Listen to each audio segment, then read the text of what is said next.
lang 500 pesos, so ako pa nagluluto. Todo siya angal nang isinama minsan kumain sa sangyupsal. Nagbayad ako para luto na yung bilhin. Ako, 500 ako pa nagluluto. Ang reklamo, siya na daw nagbabayad, siya pa ang magluluto. Saan ka nakita? Nakain ka, stick gagamitin mo.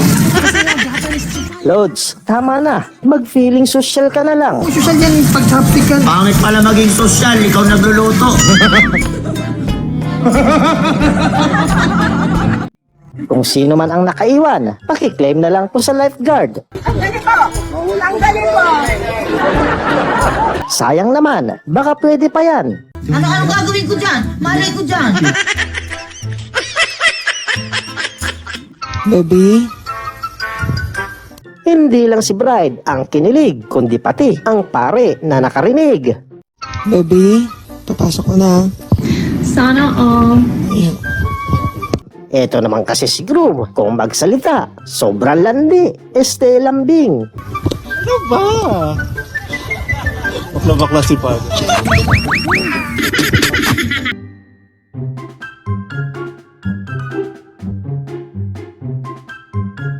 Alamang, hindi na ako sasama. Next time na lang kaya. Ipinagdasal na kasi ni Lodi. Sana ma-enjoy namin at makita ka namin sa travel na to, Panginoon. Nag-pray ni Julie na sana makita daw natin si Lord sa biyahe. Pwede pa ba mabawi? Ayoko sana eh.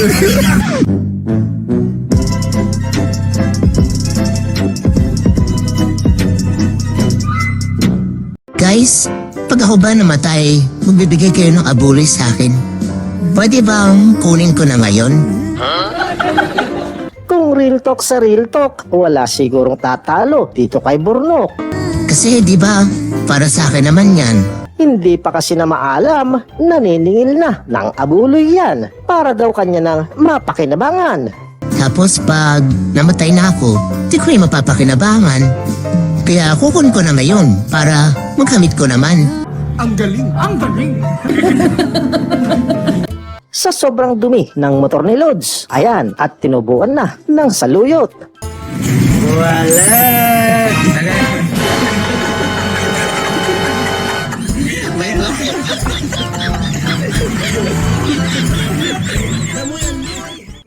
Tama nga ang bulong-bulungan na siya'y may pagkasuga pa at napatunayan ko mismo nang minsan sa birthday yan kami maimbita. Aba, matindi pala talaga kung makapag-sharon ko neta. Sa laki ng dalang supot, mukhang wala nang ititira. Nagbabalot ka na naman! Nandirang mga putahe!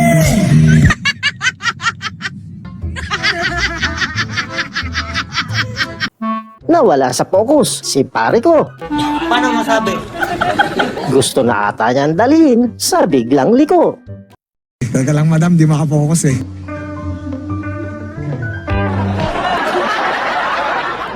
Matindi naman itong si Paps. Mas focus sa mga hams. Manyak pala ito eh. Di lang bibilog ang mata, kundi didilat pa dahil sa sagot niya. Ano yan? Bilat? Ay, wait lang. Almas man ang buwanga mo, ha? Value! Ano ba?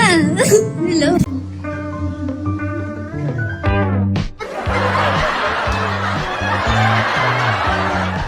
Para daw walang gulangan, ayan at gumawa pa ng listahan. Advance ako mag-isip. Bawat pangalan, minamarkahan pagkatapos mong sumyat. Wala kang lusot nga naman. Mindset ba? Mindset? Daming dagat sa tao, kaya ang daming dagat ng tao. Ay, Sa sobrang overwhelm niya sa dami ng tao, nagkabuhol-buhol na ang dila nito. ang daming dagat sa mga tao. Ay, mali. Maraming dagat at tao. Ayan, ay ang daming tao at dagat. Dos por dos kita. Maraming dagat at tao. Kuya! Anong oras na akong nakapaha? Kapag kasama mo si Akla, huwag nang magtaka kung bigla yan mawawala. Pagka si poste nakita, sinusunggaban niya at magpapaikot-ikot pa. Don't dare me.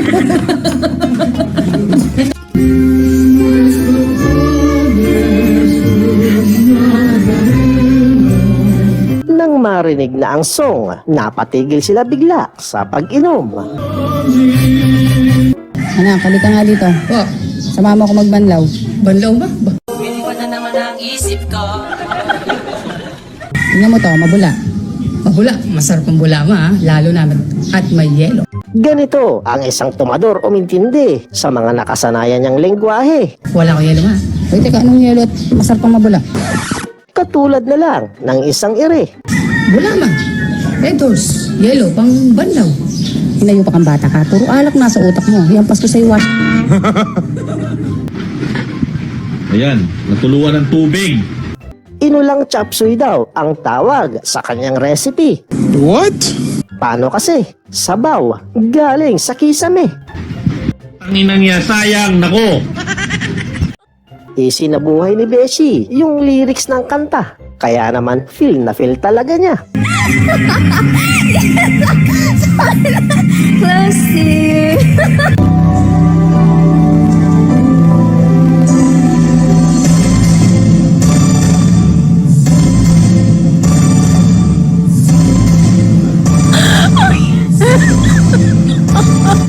Di pa nag-uumpisa pero inaawat na si Akla. Tila baga yung kanta ayaw sa kanya.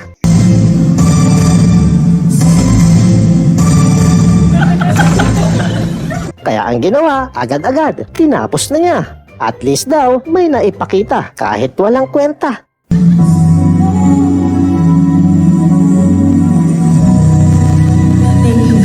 Thank you so much. Galing number 3 na 3 for that one.